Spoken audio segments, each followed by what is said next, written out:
देव sir नमस्कार। नमस्ते।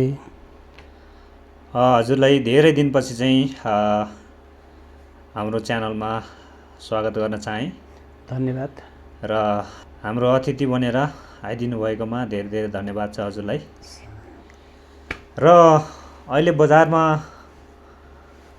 हजुरको नयाँ गीत जताततै सुनिरहेछौँ हामीले र दर्शकहरूले पनि मन पराइराख्नु भएको छ।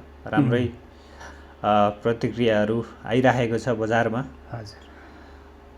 अहिले भर्खरै रिलिज भएको सधैँ पिरै पिर भन्ने बोलको तीज गीत चाहिँ एकदमै मार्केट तताइरहेको छ।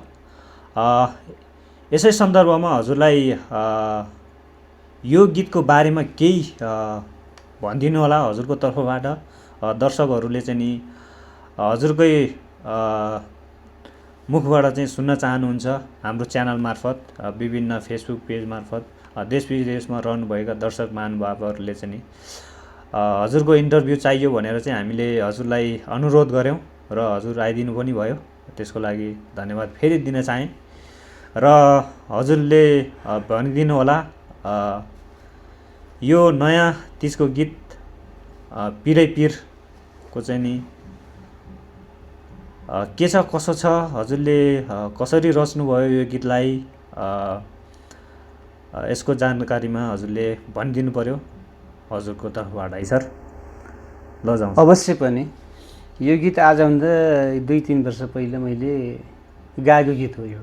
हजुर हजुर। मैले आफै रचेर आफै लेखेर आफै गाएको गीत हो।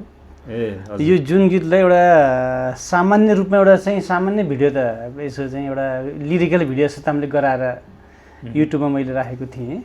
हजुर। त्यतिखेर पनि झन्डै 1.5-2 लाखले त हेर्नु भएको छ। हजुर हजुर। त्यसमा पनि प्रतिक्रिया राम्रै थियो। हजुर। यतिखेर यो हाम्रो चाहिँ सुप्रिम मल्ल ठकुरी भाइ, पुरानो भाइरल भाइ, अत्यन्तै बहुप्रतिभाशाली व्यक्ति।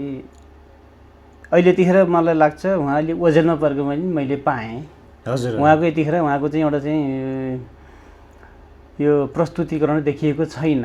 त्यसैले मैले लाग्यो अब यो पुरानो घरलाई एउटा छानो हाले जस्तै गरेर अहिले एउटा चाहिँ मलजल गरेर यो गीतलाई पुनः एउटा फरक ढङ्गले एउटा चाहिँ अहिलेको परिवेशसँग पनि मिल्ने। अब देशमा कहिले अब सरकारी परिवर्तन, सरकारी फेरिए, नेता फेरिए, कुर्सी फेरिए, तर देश फेरिएन। देशका जनताको दुःख फेरिएन। हजुर। गरिब जनताको पीडा फेरेन। मजदुरको दुःख, मजदुरको पीडा बुझ्ने सरकार देशमा कहिले पनि फेरिएन, कहिले परिवर्तन भएन। हजुर। अहिलेको एउटा चरम गरिबीको एउटा प्रभाव, बेरोजगारीको प्रभाव र दिनहुँ मान्छेहरू देश छोडेर परदेश लाग्दाको एउटा पीडालाई पनि यसमा समेटेको हुनाले अहिलेको एउटा चाहिँ वर्तमान परिवेशसँग मेल खाने किसिमको हुनाले पनि मैले यो गीतलाई अहिले बजाउन लिएको थिएँ। यो गीतमा भ्युज अब मिलियन भ्युज जान्दा हो, त्यही अनुसार मैले खर्च पनि गर्नु पर्यो। हजुर। 2-4 लाख त बुस्ट गर्नु पर्यो नि त, 2-4 मिलियन जान्दा। त्यो मैले नगरे पनि अहिले चाहिँ 2-4 लाख मान्छेले एउटा गीतको प्रतिक्रिया राम्रो दिनुभएको छ। एउटा गीत फरक धारक गीत रहेछ। एउटा चाहिँ क्लासिक टाइपमा ढालेर पनि एउटा लोकगीतलाई एउटा चाहिँ एकदम सुमधुर रूपमा एउटा चाहिँ पस्किन सकिँदो रहेछ भन्ने एउटा चाहिँ फरक एउटा चाहिँ सन्देश दिनुभएको रहेछ भन्ने धेरैको एउटा राम्रो प्रतिक्रियाको कारण पनि मलाई अहिले एउटा गीत सङ्गीतमा एउटा हौसला बढेको छ भन्न चाहन्छु मैले। हजुर हजुर। ठिक छ, हजुरको चाहिँ नि एकदमै राम्रो छ गीत, हजुरको स्वर एकदमै मिठो छ। हजुर। र एकचोटि दर्शकहरूलाई सुनाइदिनुहोस् हजुरकै मुखबाट एकचोटि गीतलाई सुनाइदिनु होला सर। अवश्य पनि मैले गाएको गीत र सुप्रिम मल्ल ठकुरीले गाएको गीतहरू। हजुर। तपाईँले अब सबै गीत सुनेर तपाईँहरूले युट्युबमा हेर्नु होला। हाम्रो मेरो आफ्नै युट्युब च्यानलमा गएर तपाईँहरूले हेरिदिनु होला। भर्खर नयाँ डिस्क्रिप्सनमा पनि तपाईँले देख्न सक्नुहुन्छ। डिस्ट्रिक्टमा पनि अडियोमा नै सुन्न मिल्छ। टिकटकमा पनि मिल्छ।